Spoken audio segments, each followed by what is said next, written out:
Hey, what's up guys? My name is Lynon and welcome to the Jersey Zone. Now today I'm going to be talking about some more free agency news. I already did one video if you want to check that out.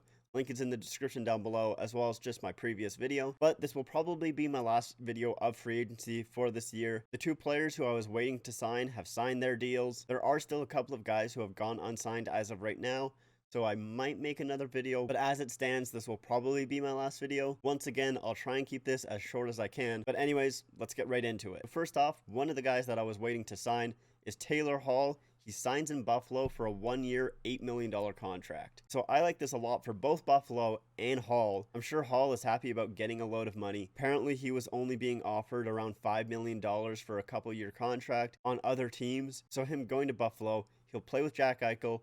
He'll most likely do well, I would hope, and he'll rack up a ton of points, and then he'll probably be able to cash in, hopefully a little bit larger next year. And I actually like this for Buffalo as well, because of the fact that now hopefully they can be more than just a 1-month team. So if they actually can play more than just 1 month in a year, that might entice Hall to stay for a few more years, and then it'll be Hall and Jack Eichel together, and that I'm sure is going to be a great duo, a very scary duo, and that could look very good for the Buffalo Sabres. I also personally like this deal because of the fact that I was very afraid that Taylor Hall was going to go to Colorado, and that would have just been very unfair.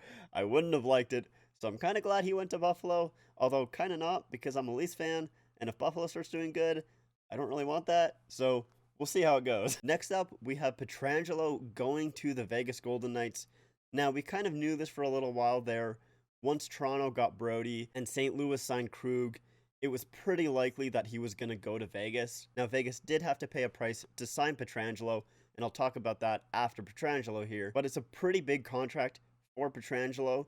It's a 7-year, $8.8 million contract. Now, Pietrangelo is definitely worth it. He is one of the best defensemen in the league, and he is an upgrade on who they traded out, but it is a little bit risky. The one thing with Vegas that Vegas had going into that first year is they had that chemistry and that bond, and they've slowly kind of ripped that apart throughout these past couple of years. Now, they've brought in players who are definitely better than the players they had before, but we'll see how that chemistry goes. Sometimes it doesn't always mesh together how you actually want it. I do think this is a good move for Vegas. I mean, bringing in Pietrangelo is pretty much never not a good move. It's a little bit of a long contract, but that's kind of what you're going to get when you sign a guy like Pietrangelo, so I don't mind it. I think it's a great deal for Vegas. So now let's talk about what that cost Vegas. So with signing Pietrangelo, they were over the cap, so they had to trade someone. So who they traded was Nate Schmidt to Vancouver for a 2022 third-round draft pick. Now, this is a great move for Vancouver. They've lost a lot of pieces over this free agency, and bringing in Nate Schmidt for that blue line is going to help a ton. I know I saw some Canucks fans complaining about how long that contract deal was and the price that it was at, but honestly, for a guy like Nate Schmidt, I think it's a fine contract. Like I said, they lost a lot of pieces. They needed something else on that blue line, and Nate Schmidt is 100% going to help with that. Okay, so next up, I'm going to be talking about the Andreas Johnsson trade to the New Jersey Devils. So the New Jersey Devils get Andreas Johnsson, the Toronto Maple Leafs get Joey Anderson. Now, this is pretty much just a cap dump for Toronto. Now, I don't know really anything about Joey Anderson. I've never heard him before, to be honest with you. But from some of the stuff that I was seeing from Devils fans and stuff on Twitter, there was a good thread from Rachel Dory. I hope I'm saying her name correctly, but she actually used to work for the Devils organization. She had a great Twitter thread about Joey Anderson. So apparently he's just a good, hardworking forward. Apparently people were envisioning him to be kind of like Blake Coleman. So if he ever could reach that level, that would be massive for Toronto. I think that would be really good. But we'll see kind of where he ends up. He is a restricted free agent right now currently, so we do still need to sign him. But from what I saw, it shouldn't be very much. It should be a pretty low cap hit, so it shouldn't be a big deal. So like I said, this is, from what I saw, mostly just a cap dump for the Leafs. But it's not like they didn't really get a great player in return. Obviously, yes, Johnsson is the better player right now currently, for sure, and the Devils definitely won this deal in terms of getting the better player. But I do also like this deal for Toronto because, like I said, it does give them cap relief, but they didn't just get nothing for that cap relief. They did also get what seems to be could be a pretty good player. Now, also speaking of Toronto, they did sign a couple more players from the last time that I talked about them. They signed Travis Boyd for 1 year, $700,000, Zach Bogosian for 1 year, $1 million, and Jimmy Vesey for 1 year, $900,000. So once again, this is Toronto just kind of boosting up their depth a little bit, trying to get a little bit tougher, a little bit bigger. Now, I don't really mind these deals at all. They're low cap hit, so they don't really matter. Although Toronto is changing up their team dynamic quite a bit here in the offseason. I'm very interested to see how this will play out for the Leafs, if it will actually help them get better and help them make it past a round, or if it'll hurt their production and basically put more weight on their top guys to score. But I might go more in depth with Toronto a little bit later in another video because of the fact that they are my favorite team.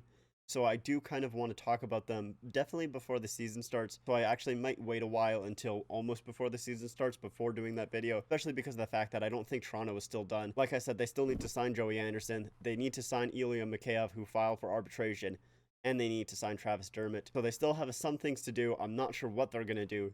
So like I said, I might later on do a video specifically just about Toronto, probably in a month or so. So next up, I'm going to be talking about Edmonton. They signed Tyson Barrie and they re-signed Mike Smith. Now, Tyson Barrie got a 1-year, $3.7 million contract. Apparently, he turned down bigger contracts with other teams to play with Edmonton, probably because of the fact that he didn't have a very good year in Toronto, even though he still got 39 points in 70 games, which isn't awful. It isn't the usual Tyson Barrie. I think that mostly just because of the fact that Mike Babcock didn't really deploy him correctly, and he didn't really start producing until Sheldon Keefe came in. But either way, with his disappointing year in Toronto, he is now going to Edmonton. He's going to be able to play with McDavid, play with Draisaitl, play with these extremely good players. So he's probably doing the same thing as Hall, I presume, going to one place for a 1-year deal, hoping that he'll put up a ton of points so he can cash in the year after. At least that's what it looks like to me. Now with Mike Smith, he gets a 1-year, $2 million deal. Now, I don't really love Mike Smith. He's very inconsistent, which I think is his biggest flaw. There are some nights where he can definitely steal a game 100%, but he's very just up and down and inconsistent with how good he is on each individual night. So I'm not really sure how I feel about this tandem for the Edmonton Oilers. I wasn't really a huge fan of it this year. I'm not really a huge fan of it again. I'm not really a huge fan that they went back to it, but I just wish Edmonton upgraded a little bit more in goal. I think if they did that with adding Barrie, they would be a very strong team. They would be pretty scary. So I think Edmonton will be probably good again this year once again. But like I said, I just wish they upgraded their goaltending a little bit more. But that is going to be it for this video. I could have talked about a couple more signings, but like I said, I wanted to keep this video kind of short. So if you guys like this video, make sure to hit the like button. Make sure to hit subscribe for more hockey and jersey content. And also make sure to follow me on my Instagram and my Twitter at the Jersey Zone YT on Instagram and at the Jersey Zone on Twitter. But yeah, like I said, that's going to be it for me. Thank you guys so much for watching. I appreciate it a lot. I'll see you guys in the next one.